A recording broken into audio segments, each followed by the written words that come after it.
परमेश्वर चलाया।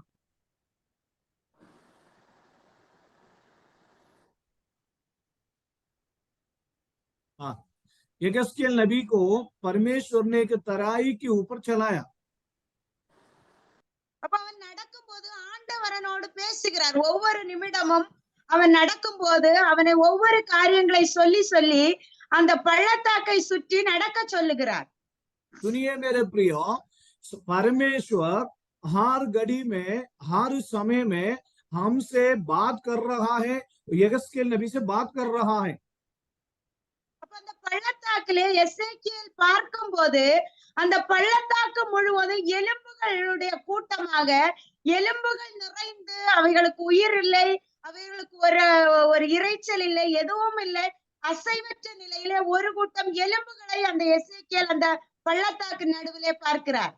जिस तराई में यगस्केल नबी को परमेश्वर ने खड़ा किया था, उस तराई में उस वहां पर जो कोई भी जीवन उनमें नहीं था।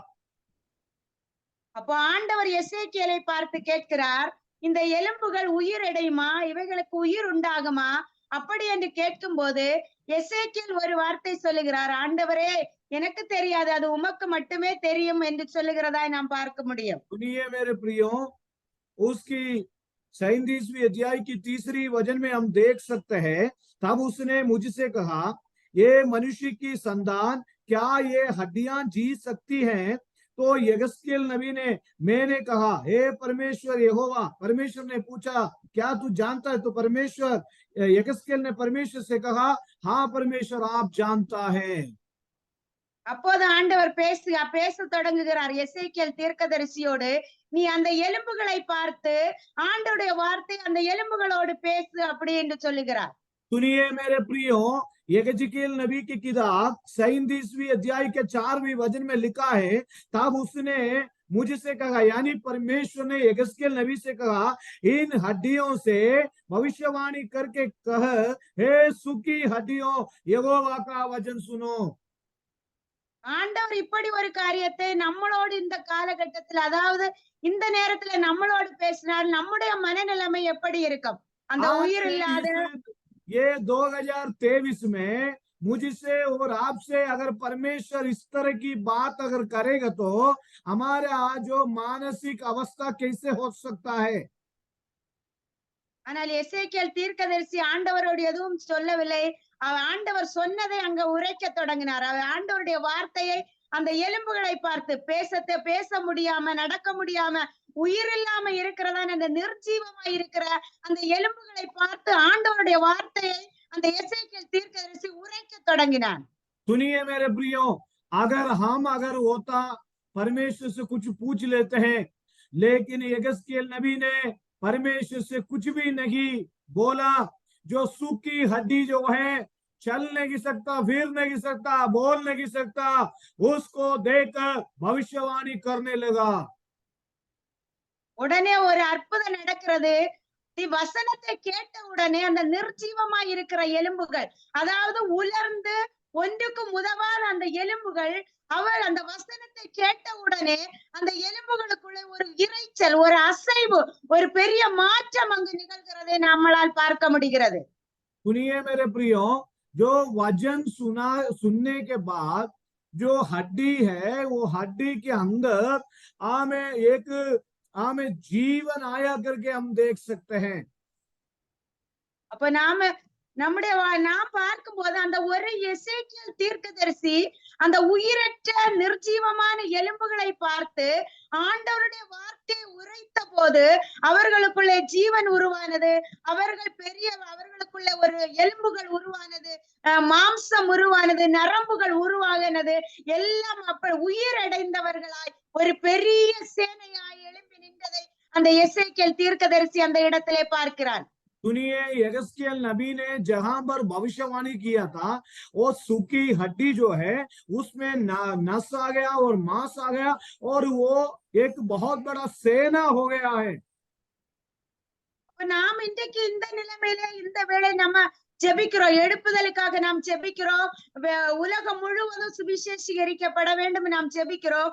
ஆனால் இந்த ஒரு எசேக்கியாவால் இவ்வளவு பெரிய ஒரு கூட்டத்தை, உலர்ந்து போன ஜீவன் இல்லாத, ஆண்டவரை அறியாத, விசுவாசிக்காத அந்த எலும்புகளை உயிரிழய செய்ய முடியும் என்றால், இன்றைக்கு நாம் ஜெபிக்கிற இந்த ஒரு சிறு ஜெபம் இந்த உலகத்தையே மாற்ற வல்லமை உள்ளது என்பதை நாம் விசுவாசிக்க வேண்டும். आज रात काल ये बात को मैं और आप जानना बहुत जरूरी है।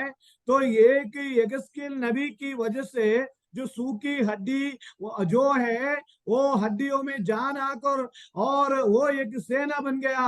इतनी सारे लोग हम हैं, वहां पर केवल एक ही यगस्केल था, उनमें इतनी बड़ी चमत्कार हुआ तो प्रार्थना करने वाला इतनी बड़ी झुंड में इतनी बड़ी चमत्कार हो सकता है। हालेलुया, ஹalleluya. அதே இந்த இந்த நம்முடைய இந்த பிரேயருடைய நோக்கமே அதுதான். எப்படியாவது இந்த தேசம், எப்படியாவது இந்த உலகம், இந்த இந்திய தேசம் எப்படியாவது ஆண்டவரை அறிய வேண்டும், ஆண்டவருடைய ரட்சிப்பை அறிந்து கொள்ள வேண்டும். அதனாலதான் அந்த இருதயத்தினுடைய ஏக்கம் தான் இப்படி ஒரு பிரேயர் குரூப்பாக இன்றைக்கு உருவெடுத்துள்ளதை நாம் முழு நிச்சயமாய் நாம் நம்பிக்கை வைக்கலாம் அதில். हमारी प्रार्थना का एक ही उद्देश्य है, हमारे भारत देश में, हमारे दुनिया के हर राज्यों में एक बहुत बड़ा बेदारी किसी तरह आ जाए, इसलिए हम प्रतिदिन प्रेयर करते रहते हैं। முதலாவது எழுப்புதல் உண்டாகும் போது, அதாவது எழுப்புதல் அப்படின்னா ஒரு முதலாவது இருந்தது, இப்ப ஒரு அடிமைப்பட்ட நிலைமையில, அணைந்து போன நிலைமையில இருக்கிறது. திருப்பியும் அனல் மூட்டி ஜனங்களை ஆண்டவருடைய வருகைக்காக, ஆண்டவருக்காக ஆயத்தப்படுத்துகிற அந்த ஒரு காரியத்தை, அந்த ஒரு அதைத்தான் நம்ம எழுப்புதல் என்று நாம் பார்க்க முடியும்.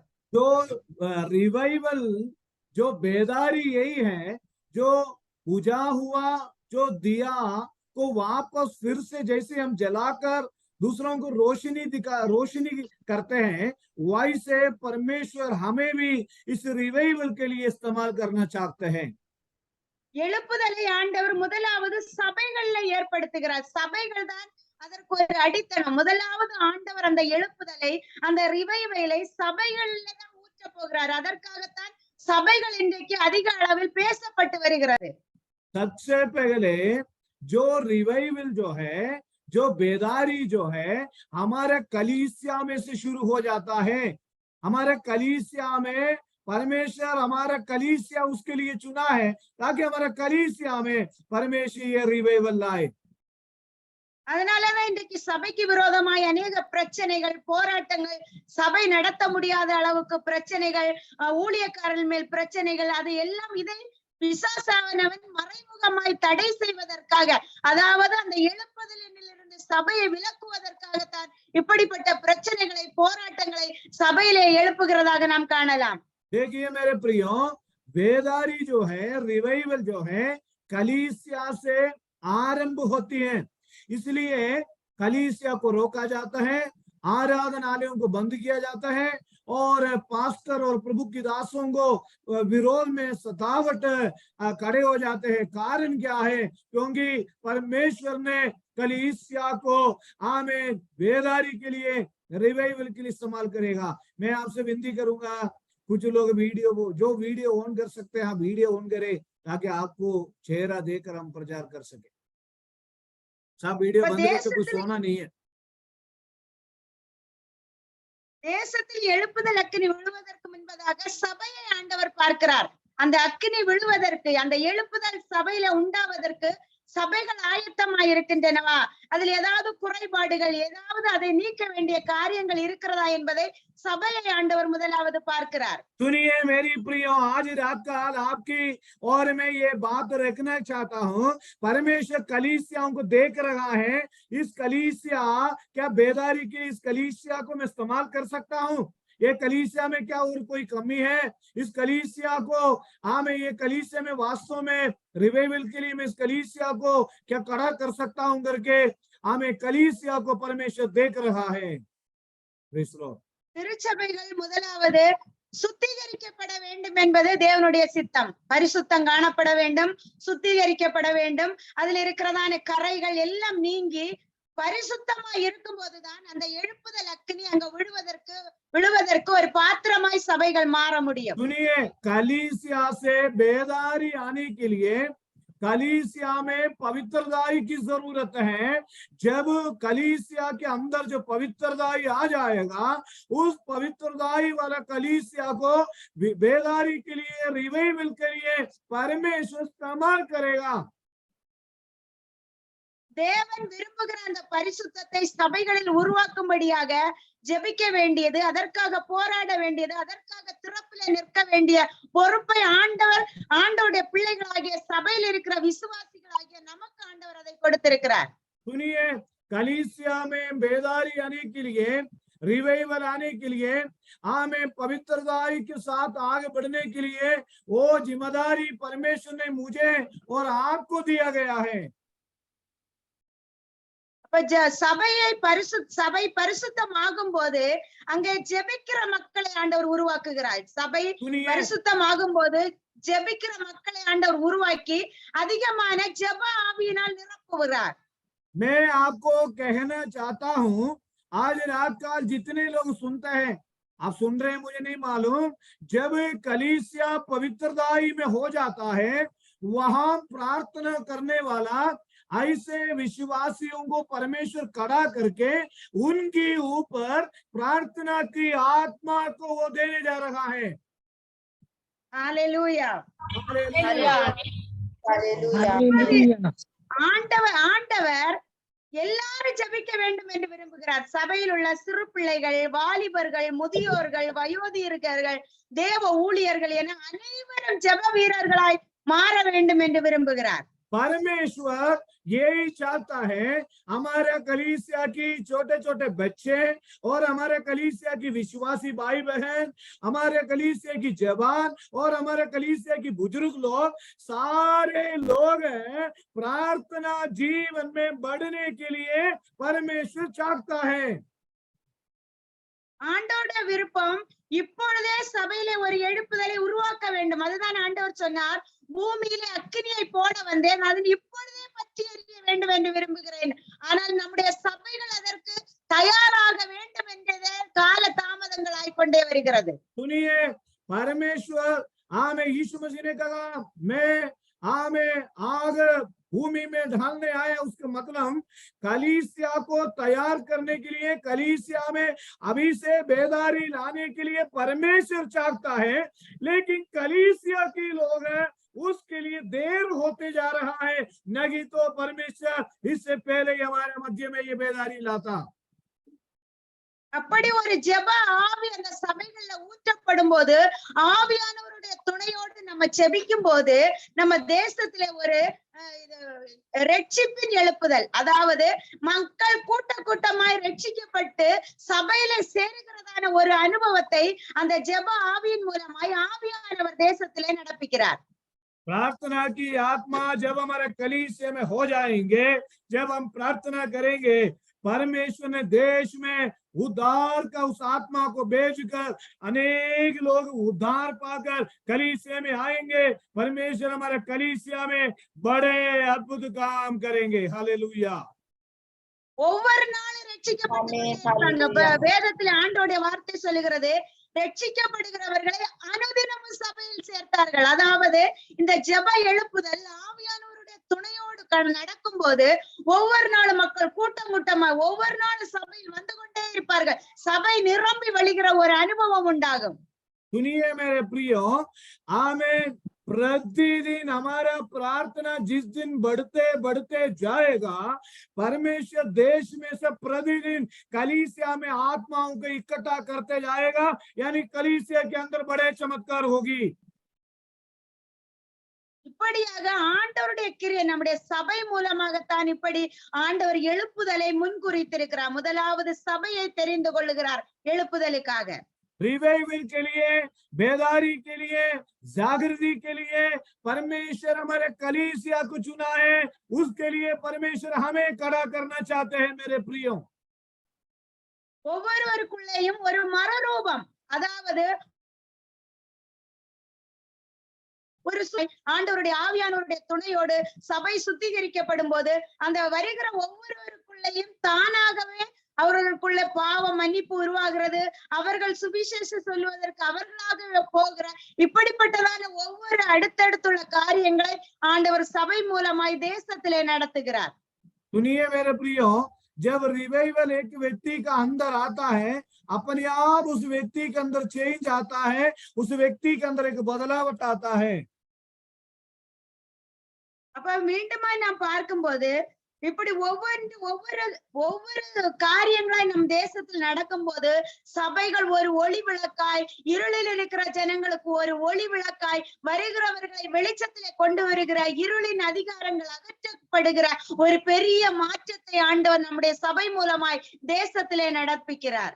अंधकार दूर हो जाएगा, शैतान की शक्ति भाग जाएंगे, परमेश्वर की बहुत बड़ा अद्भुत काम हमारे देश में, हमारे कलीसिया में प्रकट हो जाएंगे। அப்பொழுது அவர்களுக்கு நாம் போதிக்க வேண்டிய தேவையில்லை. அவர்களை வேதத்தை தேடி தேடி ஆராய்வார்கள்.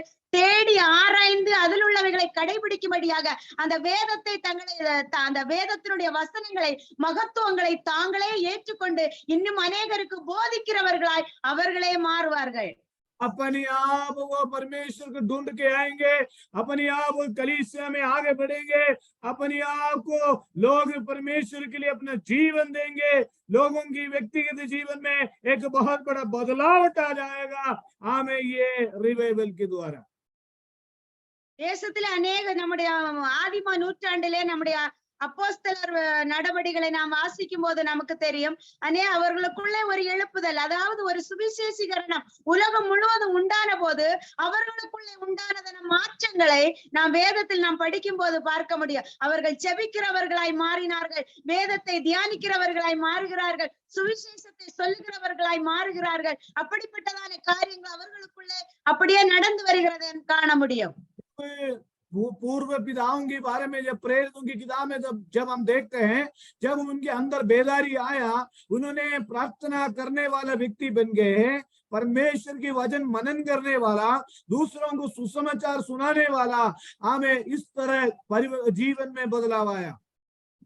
எல்லாவற்றினுடைய சுருக்கம் நான் சொன்னால் ஜெபிக்க வேண்டும். அதுதான் எழுப்புதல் வேண்டும் என்றால் ஜெபிக்க வேண்டும். முழங்கால் முடக்க வேண்டும். நாம் விலைக்கிரயம் கொடுக்காமல் எதையும் நாம் ஈஸியாக பெற்றுக்கொள்ள முடியாது. ஜெபிக்கதான், முழங்கால் போடதான் அந்த எழுப்புதலை நாம் நம்முடைய கண்களால் காண முடியும். देखिए मेरे प्रियो, सारे बातों की मेन जो बात यही है कि घुटने पे बैठकर हमें प्रार्थना करना है। बिना आसानी से कोई चीज हमें नहीं मिलेगा, कोई रिवाइवल नहीं होगा, कोई आशीष हमें नहीं मिलेगा। हमें मूल्य चुकाना पड़ेगा। उसके लिए परमेश्वर के चरणों में घुटने पे बैठकर जब हम तैयार हो जाएंगे, तब परमेश्वर हमारे जीवन में उस बहुत बड़ा अद्भुत काम करेगा। எசேக்கியேல் ஒரு தீர்க்கதரிசியை கொண்டு உலர்ந்து போன எலும்புகளை ஒரு பெரிய சேனையாய் மாற்ற முடியும் என்றால், இன்றைக்கு ஜெபிக்கிற நம்ம இந்த சிறு கூட்டத்தை வைத்து இந்த உலகத்தை ஆண்டவருக்காக ஆண்டவருடைய சந்நிதியில் கொண்டு வருகிறதற்கு நம்மளை ஒரு கருவியாக ஆண்டவர் பயன்படுத்த முடியும். देखिए मेरे प्रियो, एक ही यगस्कियल नबी एक ही व्यक्ति के द्वारा सूखी हुई हड्डियों के अंदर तराई में पड़ा हुआ हमें जिनमें जान नहीं था, उसके अंदर जान आकर हमें एक बहुत बड़ा सेना बन गया। तो ये प्रार्थना करने वाला छोटी झुंड के द्वारा पूरे जगत की हर राज्यों की हिला सकता है। कितने लोग विश्वास करते हैं? हालेलुया, இதை நம்முடைய கண்களால் பார்க்கும்படி நாம் போகிறோம். நான் செய்கிற இந்த சின்ன ஜெபங்கள், நாம் செய்கிற இந்த சிறிய ஜெபங்கள் ஒரு பெரிய மாற்றத்தை, முதலாவது நம்முடைய சபையை மாற்ற போகிறது, அப்புறம் நம்முடைய குடும்பங்களை மாற்ற போகிறது, நம்முடைய மாநிலத்தை நம்முடைய தேசத்தை மாற்ற போகிறது. இப்படியாக ஒரு பெரிய மாற்றத்திற்குள்ளாக நாம் கடந்து போய் கொண்டிருக்கிறோம். ये प्रार्थना की आशीष हमारी खुद की आंखों से जल्दी हम देखने वाला है। नंबर 1, हमारे कलीसिया के अंदर होने वाला बदलावट और हमारे परिवार में आने वाला चेंज बदलावट, हमारे देश में, हमारे राज्यों में आने वाला बदलावट, एक बहुत बड़ा अद्भुत काम ये छोटी प्रार्थना ग्रुप की वजह से हम देखने जा रहे हैं। हालेलुया। Praise அதே மாதிரி the Lord. அப்போஸ்தல நடவடிக்கைகளில் நாம் வாசிக்கும் போது அநேகரை கொண்டு அந்த அந்த நாட்களிலே அவர் வல்லமையாய் பயன்படுத்துகிறார். அப்படி என்றால் சாதாரணமான ஒரு மனிதனை கொண்டு அசாதாரணமான ஒரு காரியத்தை செய்யும்படி அவர் பயன்படுத்துகிறார். सुनिए मेरे प्रियो, हमें प्रेरितों की किताब में प्रभु की दासों को प्रभु ने बहुत आयस से इस्तेमाल किया। वो हमें यही सिखाने जा रहा है, साधारण मनुष्य को भी हमें हमें बड़ा काम के लिए परमेश्वर इस्तेमाल कर सकते हैं। हालेलुया, ஹalleluya ஹalleluya. ஆண்டவருடைய வார்த்தை நம்ம அப்போஸ்தலர் கைகளினாலே அடையாளங்களும் அற்புதங்களும், அதாவது அந்த எழுப்புதலின் நாட்களிலே பாஸ்டரை தேட பாஸ்டர் தான் வந்து ஜெபிக்கணும் அப்படி இல்ல, அவங்களுக்குள்ள ஒரு விசுவாசம் வந்து விசுவாசத்தில் வளருகிறார்கள். விசுவாசத்தினாலே அவர்கள் எதையும் ஜெயிப்பதற்கு தன்னுடைய காலை முன்னாடி வைத்து இறங்குகிறார்கள். ஜெபிப்பதற்காக மற்றவர்களுக்காக ஜெபிக்க, மற்றவர்களுக்காக ஆண்டவருக்காக அவருடைய வல்லமையை பயன்படுத்தும்படியாக தங்களை ஆண்டவருக்காக ஒப்பு கொடுக்கிறார்கள். सुनिए, परमेश्वर हमें प्रभु की दास लोग अपने आप परमेश्वर उनको इस्तेमाल करने के लिए परमेश्वर के हाथों में उन्होंने प्रार्थना के जरिए समर्पण किया। वहां पर बड़े चिन्ह चमत्कार अद्भुत काम परमेश्वर ने प्रकट किया है। அதே மாதிரி இந்த வேர்ல்ட் ரிவைவல் பிரேயர் என்ற அந்த ஜெபத்தை ஆண்டவர் இன்னும் அநேகருக்கு முன்பாக பிரபலப்படுத்த விரும்புகிறார். सुनिए, ये वर्ल्ड रिवाइवल प्रार्थना जैसे प्रेरितों की किताब में जैसे प्रभु की दासों को प्रभु ने इस्तेमाल किया, वैसे अनेक लोगों की मध्य में राज्यों में ये प्रार्थना परमेश्वर ले जाना जा रहा है। हालेलुया, प्रेज द लॉर्ड, ஹalleluya. நாம் யாருக்கும் தெரியாமல் ஒரு சிறு விரல் என்ற அளவுக்கு நாம் உட்கார்ந்து ஜெபித்தாலும் அது ஒரு பெரிய மாற்றத்தை நமக்கு மட்டுமல்ல நம்மை சுற்றி இருக்கிற அனைவருக்கும் அது ஒரு மாற்றத்தை கொண்டு வர போகிறது. देखिए मेरे प्रियो, हम ये जूम प्लेटफॉर्म में एक छोटी सी झुंड बनकर प्रार्थना कर रहे हैं। कोई भी नहीं जानते हैं, शायद राज्य की देश के लोग नहीं जानते हैं, लेकिन यही प्रार्थना एक बहुत बड़ा बदलाव ला सकता है। कितने लोग विश्वास करते हैं? हालेलुया, ஹalleluya ஹalleluya. இதுக்கு எவ்வளவு இதற்காக நம்முடைய நேரத்தை செலவு பண்ணி நம்முடைய ஒவ்வொரு நாள் அந்த நேரத்தை கரெக்டா ஆண்டவருக்காக ஆண்டவருடைய சமூகத்துல வருகிற ஆண்டவர் எல்லாவற்றையும் பார்த்து கொண்டிருக்கிறார். நாம் செய்கிற ஒவ்வொரு காரியங்களை அவர் பார்த்து நாம் செய்கிற ஒவ்வொரு காரியங்களுக்கு தக்க பலனை ஆண்டவர் நமக்கு தரும்படி நம்மளை உற்று கவனித்துக் கொண்டிருக்கிறார். हम ये रिवाइवल वर्ल्ड रिवाइवल प्रार्थना के लिए प्रतिदिन शाम को 7 बजे से 8 बजे तक समय को ध्यान में रखते हुए हम समय पर आकर इस प्रार्थना में अटेंड करते हैं, शामिल करते हैं। ये सब कुछ परमेश्वर देख रहा है। वो उचित प्रतिफल हमारे परिवारों के लिए, हमारे व्यक्तिगत जीवन के लिए है। ஆண்டவர் அந்த குடும்பத்தை தெரிந்தெடுத்ததற்காக நான் ஆண்டவருக்கு நன்றி செலுத்துகிறேன். ஏனென்றால் சொந்த பந்தங்களை விட்டு மொழி தெரியாத அந்த இடத்துல போய் தங்களுடைய தியாகம் பண்ணி ஆண்டவருக்காக இவ்வளவு செயல்படுகிறதற்காக ஆண்டவர் தெரிந்து கொண்டாரு. ஆண்டவருடைய தெரிந்தெடுத்தல் ரொம்ப பெரிது. நம்முடைய சிந்தனைகளுக்கோ நம்முடைய இருதயங்களுக்கோ தெரிய முடியாத அளவுக்கு ஆண்டவர் அவர்களை தெரிந்தெடுத்து அந்த ஜனங்களுடைய மத்தியில ஒரு ஆசீர்வாதமாய் வைத்துள்ளார். அதற்காக நான் ஆண்டவருக்கு நன்றி செலுத்துகிறேன். प्रभु की दास और परिवार के लिए मैं धन्यवाद देना चाहता हूं कि भाषा नहीं, हमें जो भाषा नहीं जानते हैं वैसे अपना माँ बाप को छोड़कर अन्य देश में परदेश में सेवकाई के लिए परमेश्वर ने उन्होंने समर्पण के साथ उस देश में रहकर वो सेवा कर रहा है। परमेश्वर ने उनको चुना है, इसलिए ये बात बहुत बड़ी महत्वपूर्ण बात है। நம்ம தேசத்துல இன்னும் அந்த எசேக்கியேல் பார்த்த மாதிரி அந்த தரிசனத்துல தான் பார்த்த மாதிரி உயிரற்ற நிலைமையில உலர்ந்து போய் தங்களுடைய நம்பிக்கை எல்லாம் அற்று போய் காணப்படுகிறதான அநேக ஜனங்கள் நம்ம தேசத்துல இருக்கிறாங்க. அவங்களுக்காக செபிக்கும்படியாய் நம்மளை கொண்டு வந்திருக்கிறார். सुनिए, हमें इसलिए परमेश्वर ने इकट्ठा किया है। आज हमारे देश में कई परिवार में ऐसे है, जीवन नहीं, शांति नहीं, हमें दुख और तकलीफ में वैसे परिवार जीवन में लाने के लिए परमेश्वर ने हमें चुना है। हालेलुया।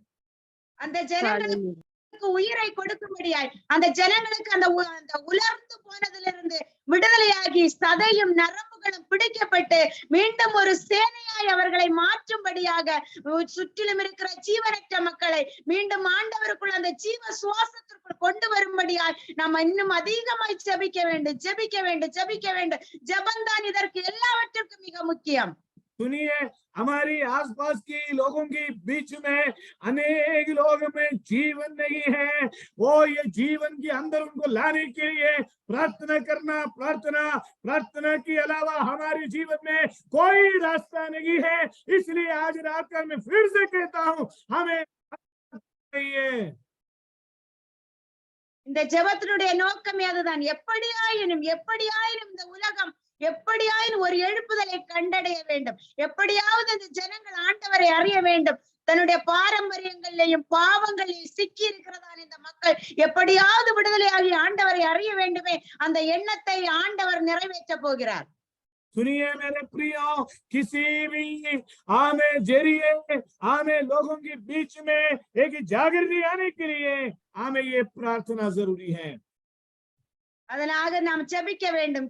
ஜெபிக்கும் போது ஒரு பெரிய மாற்றத்தை, அதாவது நாம் ஜெபிக்கும் போது ஆண்டவருடைய ஆவியானவர் நம்ம உள்ளில் வந்து செயல்பட்டு ஆண்டவர் அநேக ஜனங்களை நம் மூலமாய் ஆண்டவருடைய பாதையில கொண்டு வருவதற்கு ஆண்டவர் நம்மளை ஒரு கருவியாக பயன்படுத்த போகிறார். हम प्रार्थना करते हुए अनेक आत्माओं के बीच में परमेश्वर बड़े अद्भुत काम करके उनको जीवन की ओर लाएगा करके मैं विश्वास करता हूँ।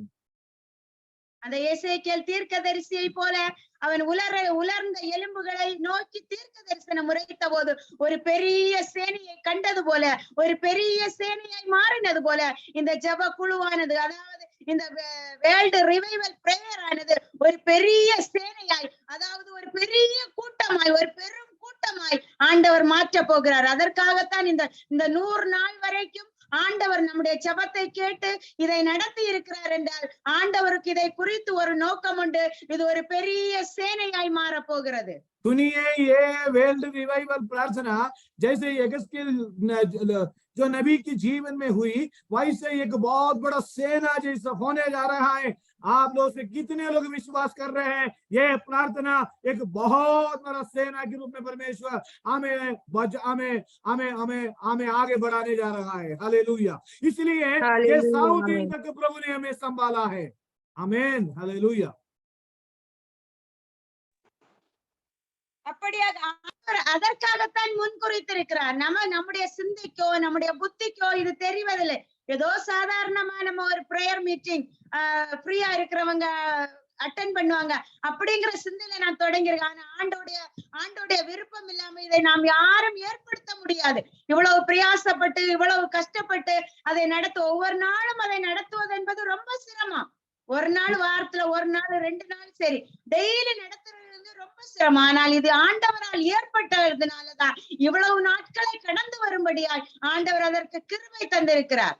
सुनिए मेरे प्रियो, हम सोचते हैं हमारे पास से थोड़ा सा टाइम मिल गया, हम बैठ गया, इसलिए हम ये मीटिंग को चला रहे। वैसा नहीं है, हमारे पास समय होने की वजह से नहीं है। कई बार देखो, हफ्ता में 1 दिन मीटिंग चलता है, नहीं तो महीने में 1 बार चलता है। प्रतिदिन ये मीटिंग चलाना इतनी आसान नहीं है, हमारे बुद्धि में नहीं हो सकता। ये प्रभु की विशेष कृपा है, इसलिए ये प्रार्थना को परमेश्वर आगे बढ़ा रहा है। हम सबको परमेश्वर इकट्ठा कर रहा है। Hallelujah, hallelujah. ஒவ்வொரு நாளும் இந்த ஜெபம் இதுல கலந்து கொள்ளுகிறதான ஒவ்வொரு பிள்ளைகளையும் ஆண்டவர் ஆசீர்வதிக்க விரும்புகிறார். सुनिए, आज रात का एक और बात मैं आपको बताना चाहता हूँ। प्रतिदिन ये प्रार्थना में जुड़ने वाला प्रत्येक भाई बहनों को, विश्वासियों को परमेश्वर आशीष करना चाहता है। Hallelujah, praise the Lord. இந்த ஜெபம் அவர்களுக்கு மட்டுமல்ல, அவர்களை சுற்றி இருக்கிற மக்களையும் ஆண்டவருக்கு முன்பாக கொண்டு வருவதற்கு அது ஒரு கருவியாக ஆண்டவர் பயன்படுத்த போகிறார். केवल आपके लिए नहीं है, आपके आस पड़ोसी, आपकी परिवार वाले अनेक लोग हैं। इस परमेश्वर को जानने के लिए भी परमेश्वर आपको इस्तेमाल करने जा रहा है। இந்த ஜெபங்கள் இன்னும் வளர்ந்து பெருகட்டும். ஆண்டவர் பெரிய காரியங்களை செய்யட்டும். ஆண்டவர் பெரியவராய் இருந்து இந்த காரியங்களை செய்வாராக. 1000 நான் நம்புகிறேன், நான் விசுவாசிக்கிறேன். 1000 நாள் முடிவதற்குள்ளதாக இதுல ஒரு பெரிய மாற்றத்தை நாம் காண போகிறோம் என்று ஆண்டவர் நான் விசுவாசிக்கிறேன். அதே விசுவாசம் நாம் எல்லாரும் விசுவாசிப்போம். ஆண்டவர் இந்த நாள் முடிவதற்குள்ளதாக நம்முடைய சபைகளிலே, நம்முடைய குடும்பங்களிலே ஒரு பெரிய மாற்றத்தை முதலாவது ஆண்டவர் நமக்கு தருவாராக. 1000 दिन समाप्त होने से पहले हमारी ये प्रार्थना के जरिए परमेश्वर हमारे मध्य में बड़े अद्भुत काम हमारे परिवार में, हमारे कलीसिया में, हमारे देश में बहुत बड़ा चमत्कार करेंगे करके मैं पूर्ण विश्वास करता हूं। आप भी उस विश्वास के साथ आगे बढ़िए। ஆண்டவருக்கு நன்றி. ஆண்டவர் இந்த ஜெபத்தை ஏற்படுத்தினதற்கு ஆண்டவருக்கு நன்றி. என்னையும் ஆண்டவருடைய வார்த்தையை போதிப்பதற்காக, பேசுவதற்காக அழைத்த பாஸ்டர் குடும்பத்திற்கு நான் நன்றி செலுத்துகிறேன். தொடர்ந்து நாங்கள் ஜெபிக்கிறோம். ஆண்டவர் பெரிய காரியங்களை செய்வாராக. ஆண்டவர் செய்த பெரிய காரியங்களுக்கு ஆண்டவருக்கு நன்றி. आमीन। मुझे इन्वाइट किया हुआ पास्टर साहब को मैं धन्यवाद देना चाहता हूं। आने वाले दिनों में हमारे लिए प्रार्थना करें, परमेश्वर सिस्टर को सहायता करे। कितने लोगों को परमेश्वर की राशि की प्रजा आमे आशीष के कारण हुई। हाथ उठाकर परमेश्वर की महिमा करे। आमीन, हालेलुया, हालेलुया। मैंने अभी कुछ बात बोलकर हम प्रार्थना करेंगे। हमारे मध्य में किसको प्रचार के लिए बुलाऊं करके मैंने सोचा, मेरा मन में सिस्टर के नाम आया। हमारे एक प्रभु के दास पास्टर एम.के. जोई केरल से हैं और केरला में आईपीसी करके इंडियन पेंटेकोस्टल कलीसिया की और बाइबल कॉलेज की रजिस्ट्रार और एक बहुत बड़ा सेंटर पास्टर है। उनको भी हमने आने वाले दिनों में इनवाइट करेंगे। कई लोगों को हम देख रहे हैं, लेकिन पहला दिन परमेश्वर की दासी को मैंने बुलाया। कई बार हम पास्टर लोगों को जब बुलाते हैं उनके पास समय नहीं रहता और हम फोन करते हैं आप आओगे क्या आज मैसेज के लिए, इसलिए उनके पास समय नहीं रहता और इसलिए हम प्रचार करते हैं। लेकिन जैसे प्रभु हमें अगुवाई देगा वैसे उन लोग हमारे मध्य में, जो प्रभु जिन जिन को अगुवाई देगा उनको हम लेके आएगा तो हमारे इस मीटिंग और ज्यादा अच्छा आशीष के कारण होगा।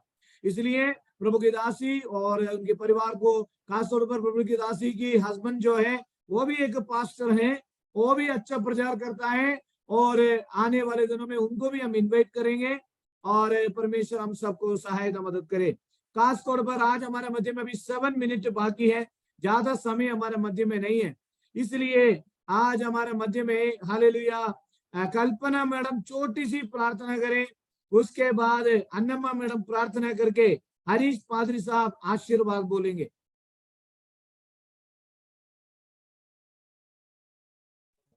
और खासतौर पर हमारे मध्य में चेन्नई से रॉबर्ट, हमारे एक रिलेटिव है चेन्नई से, एक मिनट मैडम, एक मिनट। चेन्नई से रॉबर्ट नामक एक हमारे एक ब्रदर रोमन जो डिवाइस है और एक एनसी करके केरल से भी एक सिस्टर जुड़ी है और आज अनेक लोग नहीं आ पाए, कई कारणों से आने वाले दिनों में आएंगे। अभी कल्पना मैडम छोटी सी प्रार्थना करें, उसके बाद अन्नम्मा मैडम भी छोटी सी प्रार्थना करके अभी हम हरीश पास्टर साहब आशीर्वाद बोलने के लिए तैयार हैं।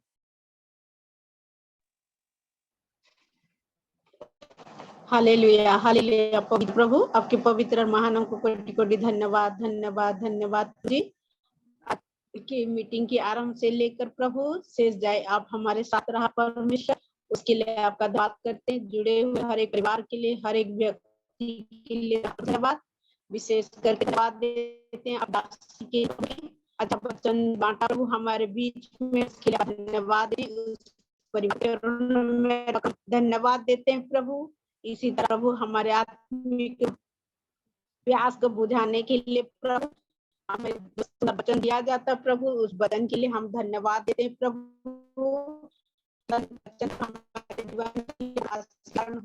प्रभु विश्वास होने के लिए प्रभु आप हमारे मन में कार्य करना पिता, और प्रभु जी प्रभु ये प्रार्थना में जुड़कर प्रभु आत्मिक ज्ञान प्राप्त करने के लिए प्रभु आप हमें सहायता और मदद करना, आरंभ से लेकर शेष जाए प्रभु आप हमारे साथ रहा, उसके लिए धन्यवाद प्रभु जी, धन्यवाद। तो प्रभु आपका धन्यवाद करते हैं, तेरे सम्मुख होकर प्रभु जी आपकी चरण में और भी आगे बढ़ने की आप हमें मदद कीजिएगा प्रभु। कोई भी प्रकार का रुकावट प्रभु उस मीटिंग के माध्यम से आने देना प्रभु जी, हमारी प्रार्थना धन्यवाद छोटी सी विधि आप यीशु मसीह के नाम से मांगते हैं। आमीन। आमीन आमीन।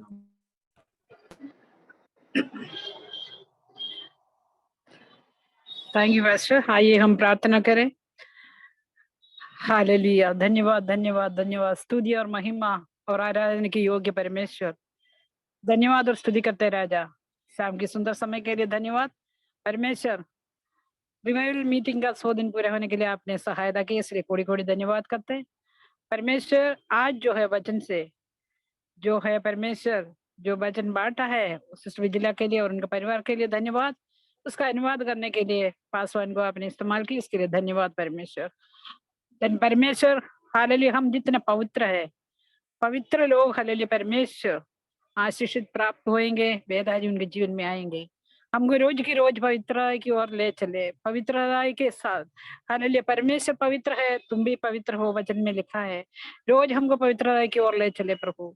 धन्यवाद करते प्रभु हालेलुया। रोज की रोज हम वचन मनादी करके परमेश्वर अपने आप को जांच के हालेलुया परमेश्वर आपके सन्मुख समर्पण करने के लिए सहायता कर प्रभु। हालेलुया आने वाले दिनों में जैसे प्लान किया प्रभु, इस तरह से हालेलुया मीटिंग को आयोजन करने के लिए आप सहायता कर। स्वर्गीय बेदारियों से हर एक परिवार के जीवन को आशीषित कर प्रभु।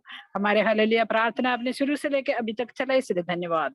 सारे आदर जलाल महिमा आपको देते हुए हमारे उद्धार करते यीशु मसीह के मीठे मधुर नाम से मांगते सुनना और ग्रहण कर पिताजी। आमीन आमीन आमीन। Thank you madam. अभी हमारे मध्य में हरीश पास्टर जी आशीर्वाद बोले। अब हमारे पिता परमेश्वर का प्रेम, प्रभु यीशु मसीह का अनुग्रह और पवित्र आत्मा की संगति और सहभागिता अब से लेकर सदा तक हमेशा परमेश्वर के प्रिय लोगों के साथ बनी रहे। हम सब कहेंगे आमीन आमीन आमीन आमीन। Thank you pastor. आवाज कम करो। आमीन। आज हमारे पास टाइम थोड़ा कम हो गए और आने वाले दिनों में हमारा कल प्रेज़ द लॉर्ड 101 दिन 101 डे प्रेयर है। आने वाले दिनों में आप ये प्रार्थना ना छोड़े और प्रभु की दासी को हम धन्यवाद कहते हैं। सिस्टर विजिला को परमेश्वर सहायता करे। आमीन हालेलुया। सबको जय मसीह की। जय मसीह की सभी को। Praise the Lord praise the Lord praise the Lord. जय मसीह की। जय मसीह की। जय मसीह की। प्रेज़